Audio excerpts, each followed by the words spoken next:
So Lindsay, everybody's Yeah.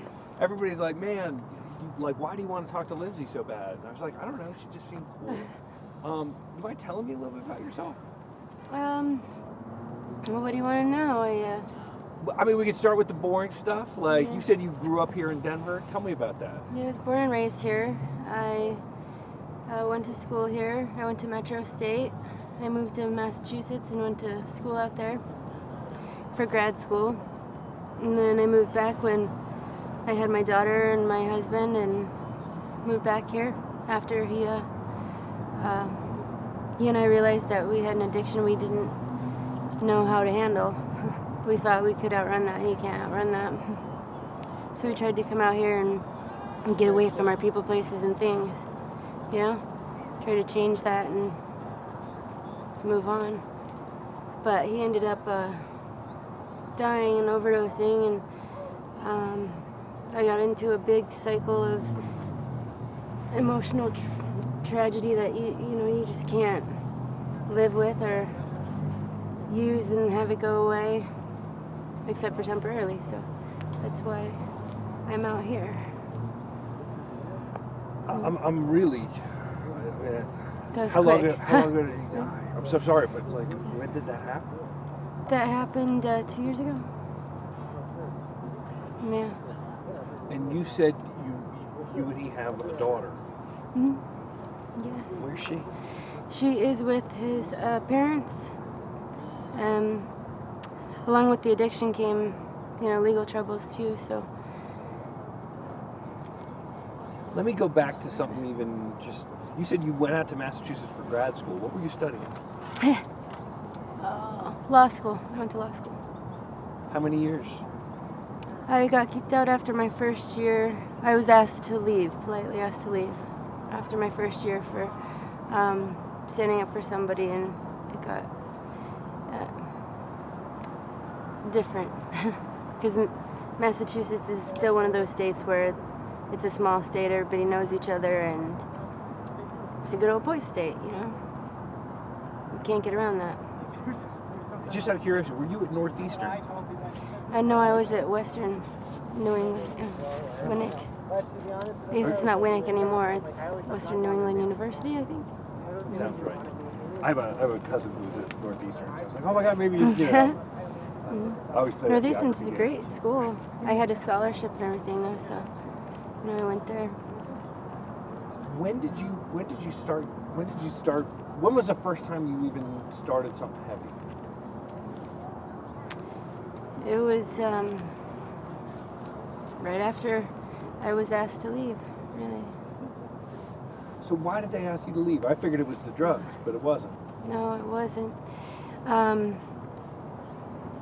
I was at a wedding reception, and we had seen a domestic dispute, and we watched this guy punch his girlfriend in the face, and she slid down the wall, and he dragged her out of the bar by her hair. And the wedding reception being there turned into a brawl, and I hit somebody who was attacking me with a beer bottle. She was bigger than you, honestly. She was a stout woman. She was huge, and I'm just a tiny little thing.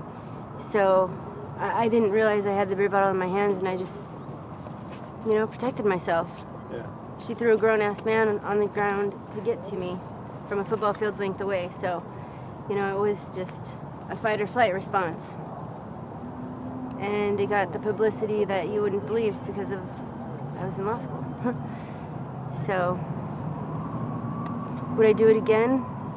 I hate to say yes, but I would, just given that I was trying to help the female out, and if it was me, I wish somebody would have done it for me, And we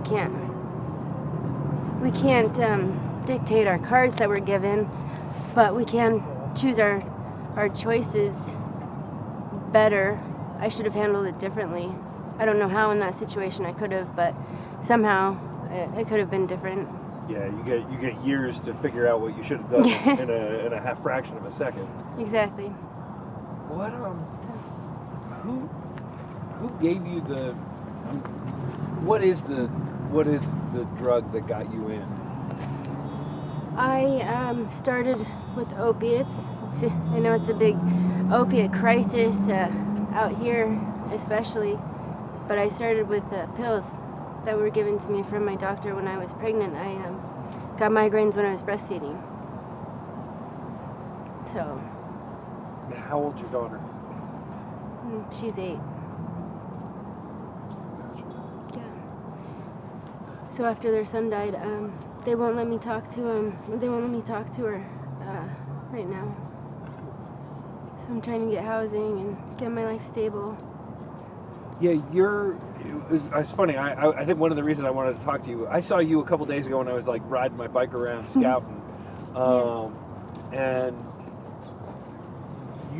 you feel together to me. You know what I mean? Like I just one glance at your campsite, and I know that you know, like you. I've done it. Yeah. Yeah, but not just that you've done it. Like, what do you think is going? What do you think is going wrong for a lot of the people who are here? They don't know how to cut ties. Like they don't know how to. Just enough is enough. Everybody's done. Like I'm done. I hate this lifestyle. I don't want to do another winter out here, especially. But how do you just switch that light off and on? How do you get past that hump of that circle? It's just this big circle you have to use to forget all the pain, and then you have to stop to get out of it. You have to stop to get out of it. Yeah, and the expression you used was cut ties. You got to cut ties. What ties do you have to cut now? Well, everybody out here, that's for sure. But you go into the housing that's provided if you win the lottery, or if you go through the coalition and wait for it, or get the vouchers or whatever, you still have to cut those ties in order to stop your addiction, or to put it at bay anyways. But all the housing that you get, all the options that you get, they're all there. Everybody's there. Have you tried to cut the addiction? Have you tried to? What's that like? I've been successful. I had 2 years clean. Before my husband died, I had 2 years clean. Yeah. And he, just so I can get the timing, your daughter's 8. You guys were together then. When did he pass away? 2 years ago. He passed away 2 years ago. Was he clean when you were clean? No, he wasn't. So I sent him out to Massachusetts, and he died out there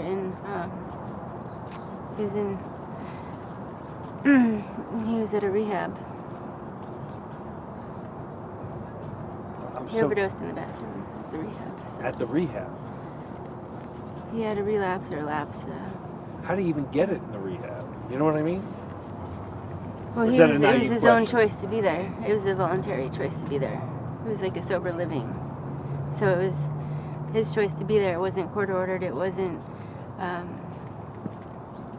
as secure as one of those type of facilities. So they kind of trust you more, I guess, with that. I'm not sure.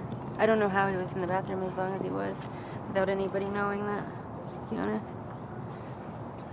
You said that his family has your daughter. What's her name?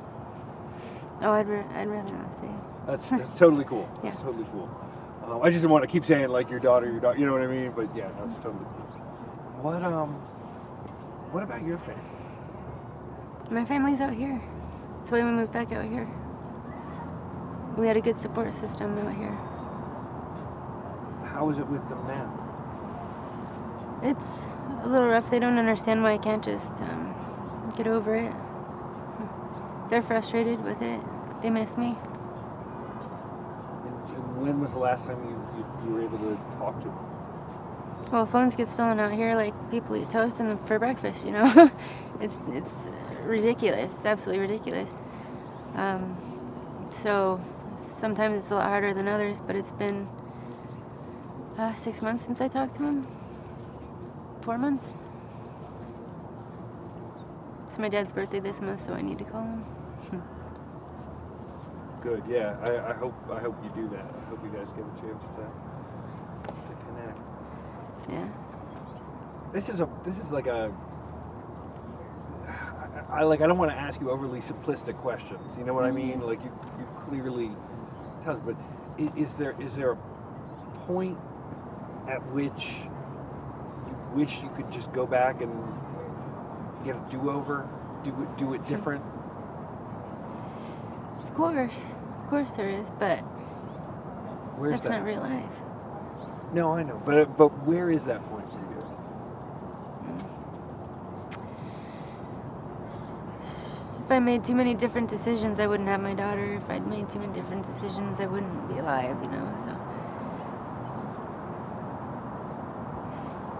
you can't have one without the other, I guess, at this point. So what's it like out here? What's it like living like in Civic Center Park or near it, like by the library? It's different. I mean, there's nothing else like this place in the world. That's crazy to say that I grew up here, but it's like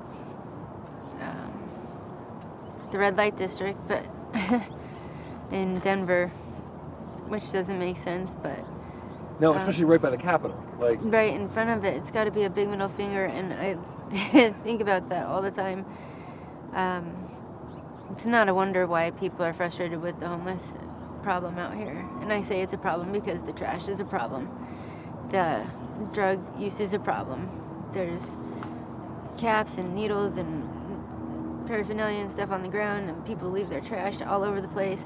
It's disgusting. It's embarrassing. I wouldn't want homeless people around my house if I were somebody else, just based on that alone. I wouldn't want my daughter, I would not let my daughter come down here and play in this park. Period. That shouldn't be that way. But the other part of it is we're not bad people.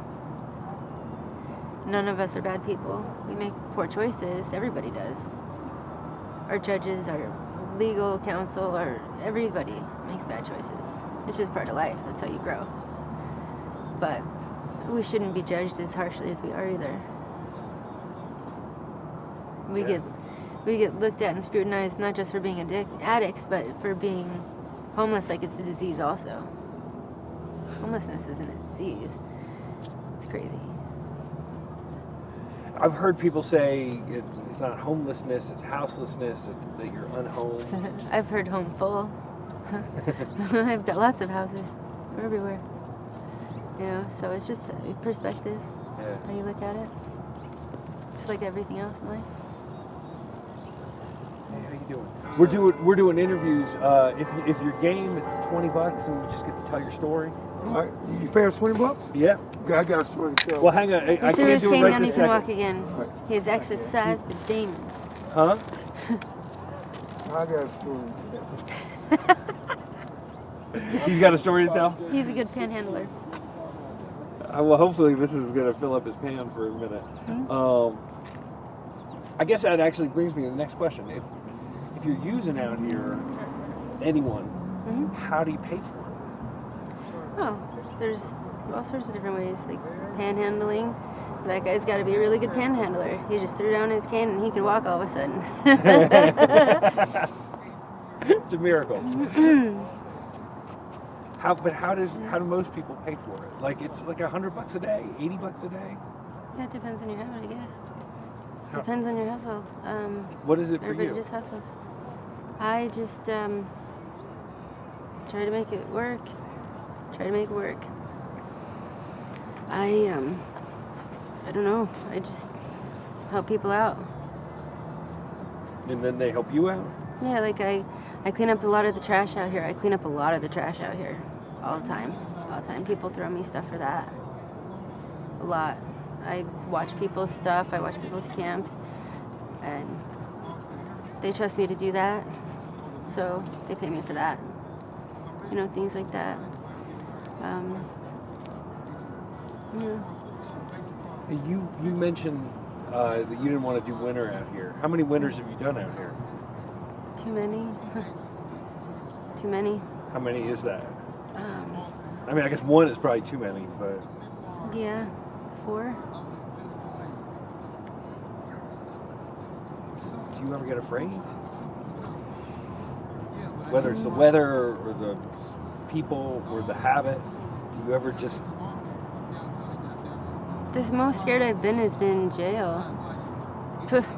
Thinking that, I was going to get lost in the system and buried under there. Truthfully. What did you go in for?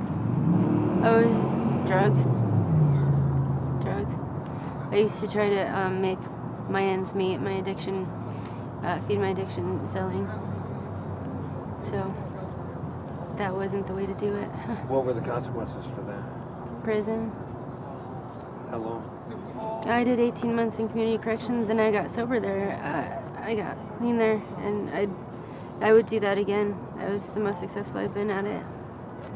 It was a good program. And then I had to go to prison for that. I did not mean to cut you off. No, it's But okay. explain to me what it's like getting out of prison, because it sounds like it. Hey, excuse me. Would you mind just keeping it down just a little bit? Thank you. You got out of prison where you got clean, and I don't know if that was with a program or just. What was it? What was the day, the week you got out of prison? What was that like? What did they do for you? What did they provide? What didn't they provide? The thing that goes wrong with the reentry issue and their recidivism is people don't know what questions to ask to be successful. If they don't have a support, they're kind of screwed because they don't know what questions to ask. They don't know what resources to ask for, and your parole officer isn't just going to offer you a bunch of stuff. They don't know what you need. So there's a miscommunication on what to do, how to do it. Somebody would I always thought if I had a peer buddy or a mentor or something out of that, or out of even the addiction part, because it was the first time I didn't know what I was doing, trying to get sober. I had no idea. I did a lot of things wrong. But you did get sober.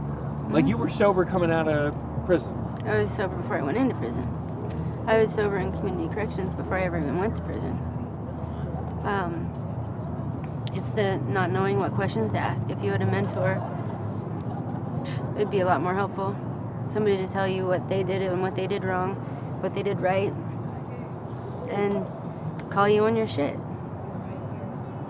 Is that a job? Is that a job that the government should be paying people to do? That would be a very helpful job if they found somebody to do that, or even just to volunteer for that. What about you? I mean, you have a year of law school, and I'm guessing you actually did pretty well in law school. I didn't do poorly, yeah. Huh? I didn't do poorly. Yeah. Yeah. I mean, you're 1/3 of the way to be in a suit going in with the coffee and the briefcase. Like, Right. I've helped a few people out in court. Yeah. Is that a life you would still want? What the hell do we have here? Not in that regard. Not in that regard. I wouldn't want to be a lawyer. No, I will not. why did you go to law school in the first place? I think I was supposed to go to law school. I wanted to do aviation law. I wanted to get one airplane wreck and represent like 10% of the people and have the ability to retire for the rest of my life. Wait, is aviation law like when there's a crash, or what is it? Oh, Yeah. damn. Management's always wrong in an airplane crash. But that's what it was. It was an insurance salesman's job, basically. Yeah. You're crunching numbers on, oh, okay, so 10% burns of this degree and one eye missing and this and that. And to every minor detail of what injuries and fatalities and how long they had left to give to their families or this or that or projected families, gives their family X amount of money. It's also like a pretty ghoulish way to make a living. Yeah. You know, like, I mean, it's like worse than ambulance chasing. It's like plane crash. Like, you open up the newspaper, if there's nothing on the front page, it's a bad day.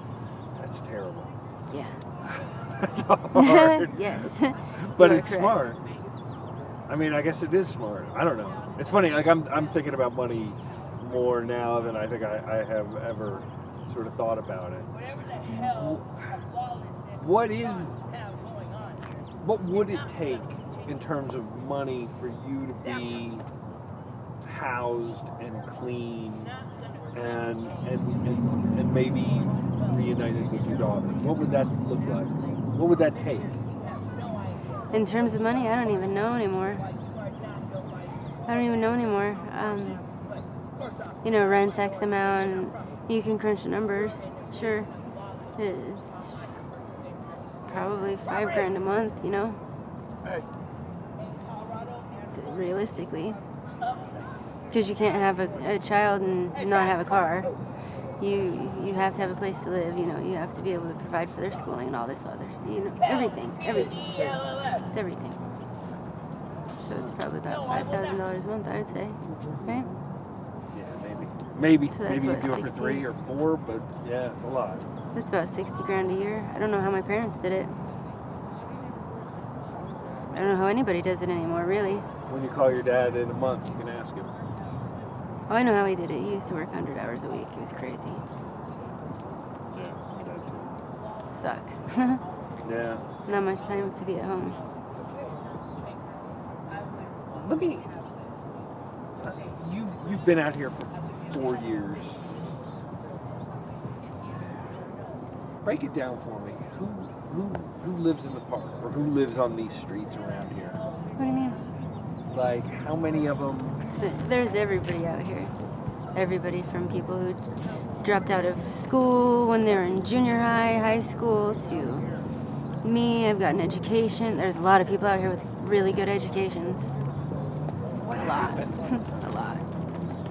You told me your It's story. mind-blowing.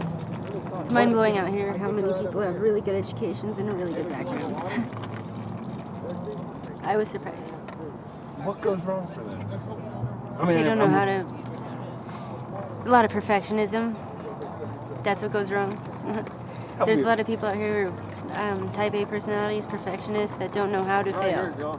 How do you come back? How do you bounce back? Yeah, it's great Michael Jordan didn't just win every single game and make every single shot. But that's Michael Jordan. How do you bounce back? You know, that's There's- the question. There's a, I mean, I'm not suggesting you necessarily have easy access to Netflix, but there's a crazy Netflix documentary about Michael Jordan, 10 hours. Oh, shoot. It's called The Last Dance. And, yeah, they like kind of go into that because, like, evidently, like, Jordan was like, he was like a little bit of an asshole. I mean, like, even he would probably admit that. And everybody who played with him is pretty open about it. Like, yeah, you know, he's bad. Kind of like John Elway. Kind of like John Elway, but maybe even a bigger accomplishment. No Maybe a bigger way. asshole. Yeah, I can't imagine a bigger asshole. you should check it out because he does all the interviews and it's really good. I don't know, I loved it. All right, I'll Huh? check it out. You want to move on? Okay. All right, well, thank you. Hey, Lindsay, it was a pleasure. last thing. If you were mayor of Denver, and I actually would vote for you. If you were, I really legit would. And I like Hancock. I've met him. He's okay. But I mean, not everybody has that opinion. But you know. But anyway, leaving Hancock out of it. What would you do? What would you do about Civic Center Park? What would you do about the people out here? He's got a tough one on his hands. Because more people just keep coming here than to be homeless. And you can't just build a wall like Trump wants to do all over the place. Yeah, if you do, all you need is a $125 chainsaw to cut through it. You got him compromised. You got to meet everybody halfway. You don't. If there was anything close to a magic bullet to help you, what would it be?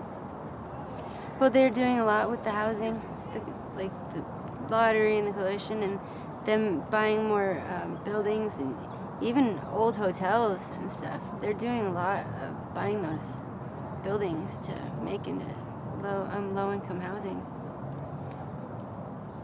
Just takes time to do all that, you know? So just keep doing it. Because it really is shown to be a lot cheaper than putting us in jail or putting us in homes and trying to feed us that way. And then we're not doing as much crime and et cetera, et cetera. So. Lindsay, I've really enjoyed talking to you a lot. I appreciate everything you told us. Thank you. And I hope, I'm thinking about it. All right? Thanks.